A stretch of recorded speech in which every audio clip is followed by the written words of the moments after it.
Hey Spookies, it's Kiana and welcome back to my channel, Reading in the Clouds, and I'm filming a second video. This is my second video I am filming or filmed or whatever today, and this is the kind of productivity I want to see in my life. I want it, but yeah. Today's video is on a book that I have been thinking about a lot lately. It was one of my most anticipated books of the year, and that is Mexican Gothic by Sylvia Miranda Garcia. And when I heard about Mexican Gothic, I was so ecstatic to get to it, to see what it entails and what it has for me, right? Because from I saw Gothic, I was already 99% there, and you say horror, make it Gothic horror, and you might as well drop a summoning circle, chant my name 3 times, and I mean that Madeira. So I am sold. So what I can tell you about Mexican Gothic in the least amount of words is it was a ride. It was a wild ride, an absolutely wild ride.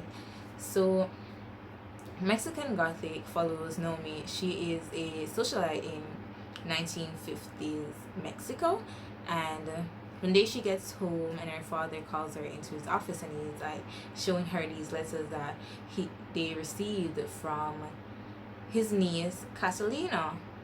And Catalina is newly married, and she's now married to a white man, a British, yeah, he's British, and she's in iPlace right now, but don't mind that right now. What's alarming is the letters that Catalina sends, and they are pretty alarming. They're nothing like what Catalina usually is, peppy, sweet, and everything. And the family is now alarmed. Like, Naomi's father sends her to iPlace to visit her cousin to find out what's wrong, because the letters are like they poisoned the food and she's just not happy. So when Naomi gets to iPlace is nothing like what she expects. It's so much worse. And one thing I'll say is that the house iPlace has the Gothics down to a T. They got it. So I love that about the house iPlace. Your great typical haunted Gothic horror house, and I was ecstatic about that. So in Mexican Gothic we have, Naomi, and Noemi is a no nonsense kind of girl. She doesn't take shit, and she's so strong, and she has this thing about her that just makes me want to read more about her and get to know her some more. And Noemi has this thing where I'm just in love with her. I am in love with Naomi. Naomi is a bad bitch. When she sets out to do something, she is going to do it, and she set out to get to see her cousin, and she's going to see her cousin, and when she is hit with a choice to do something, she does it, and she's going to do it because she has to, so I love that about Naomi. And I've said Naomi is a bad bitch. She is a bad bitch. Like, there's one scene where Florence, one of the characters, says, "You can't do this," and Naomi is like, "Who gonna stop me?" So I love that. I absolutely love that about Naomi. She is a great character.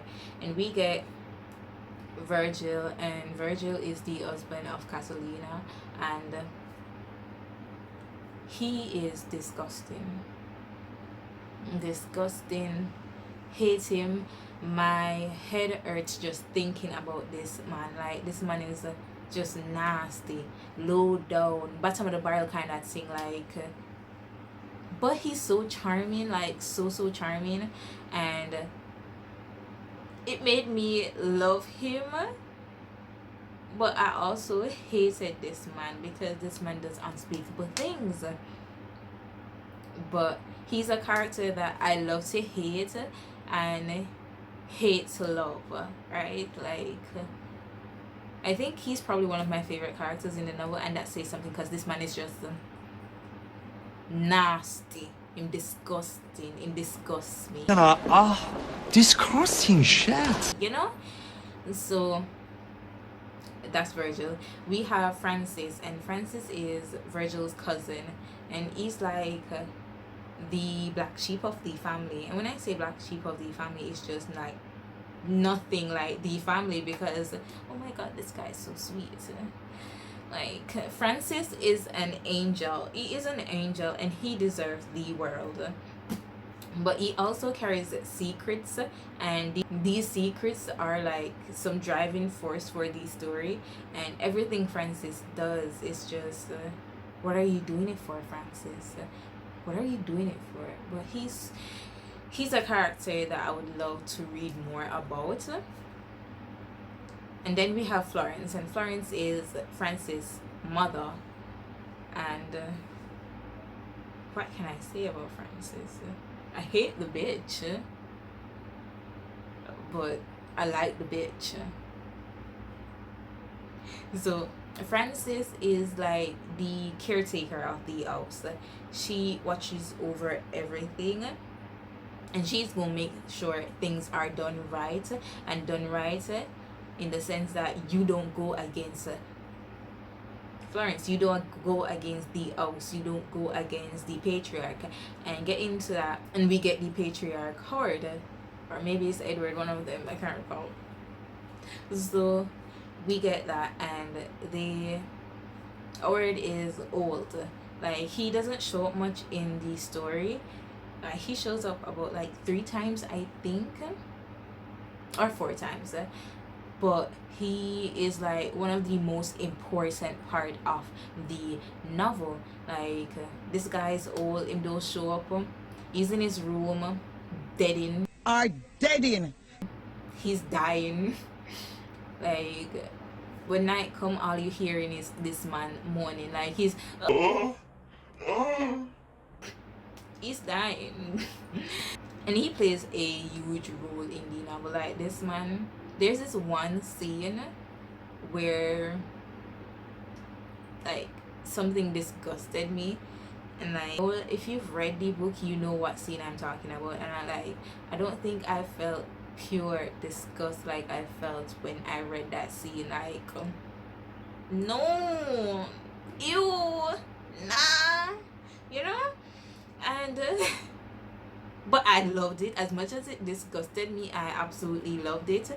So that's our cast of characters. We also have Catalina. She doesn't show up much, but she also does some things that drove the story forward. And I'm kind of interested to read more about her.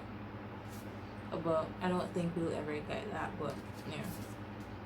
So Mexican Gothic is a short book. It's 301 pages, but there's so much going on and also so little, if you get what I'm saying. Like, it's 300 and odd pages, and we get like the first 30, maybe 40% of the book, nothing was going on, and the slow pacing kind of just bored me.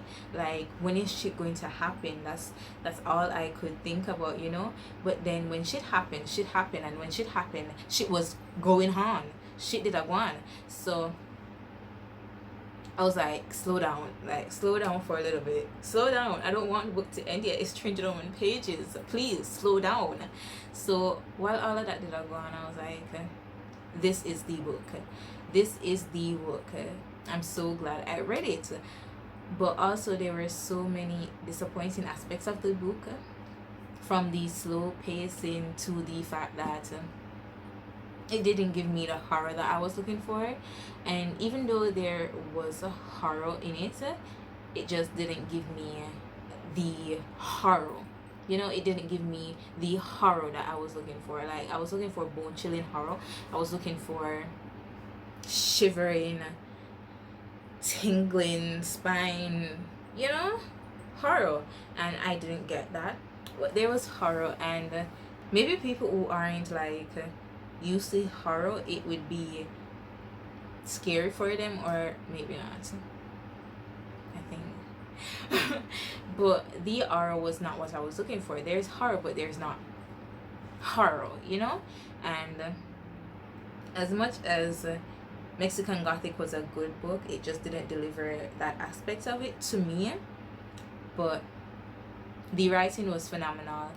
I remember when reading the slow parts of the book, I was still turning the pages, like getting to it, because the writing just grasped me and it wouldn't let me go. I was reading, and as much as I found the first parts of the book boring, I was like, I got to turn the page to find out what happened next, because that's how good the writing is.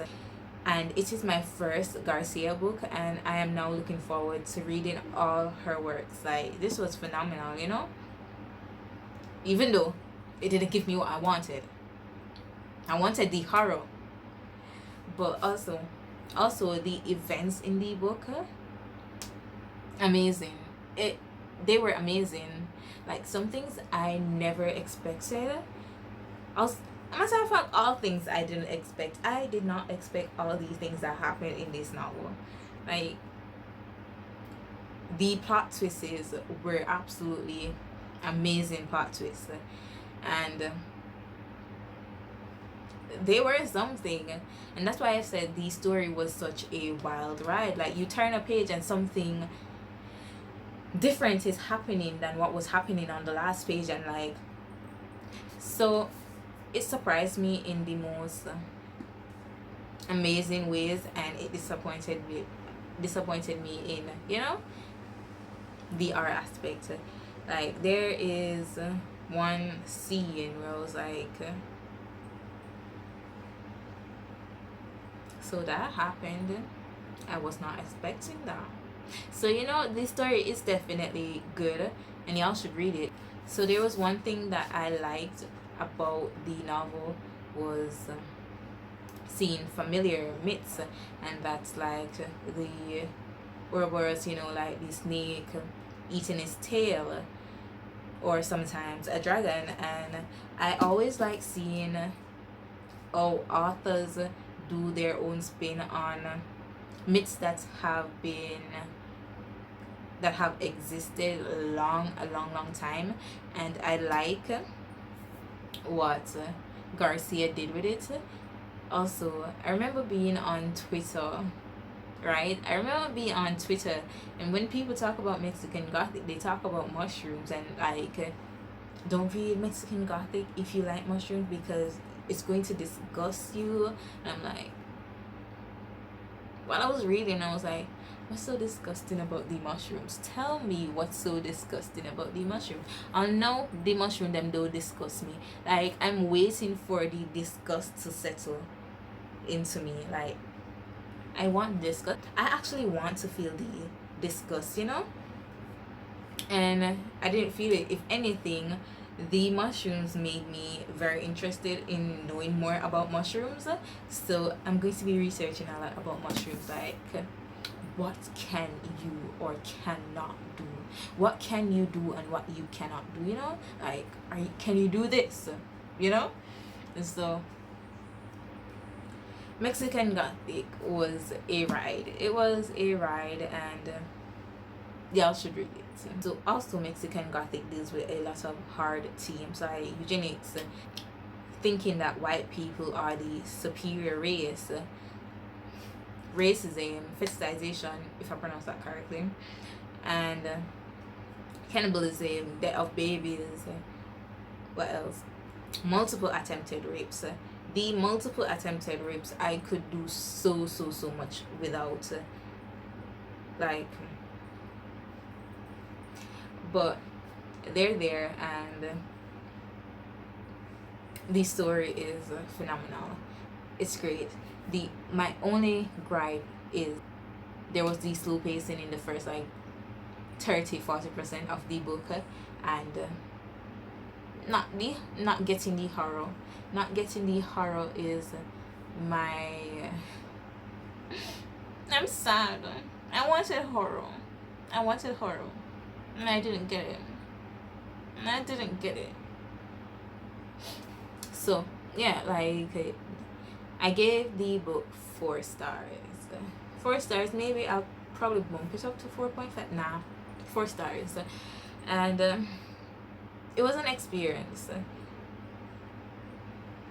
It was an experience, and I enjoyed it, and I'm so glad I read it. And now I have a new author that I want to read from. So yeah, I would love to hear your thoughts on Mexican Gothic. If you've read it, I'd like to hear, did you hate it, did you love it, did you have like the same problem that I did? And if you hate it, I'd love to know why you hate it. Me need a sus. Give it to me. Yeah, so that is the end of this video. I hope you like it. Don't forget to like, comment, and subscribe, and stay spooky.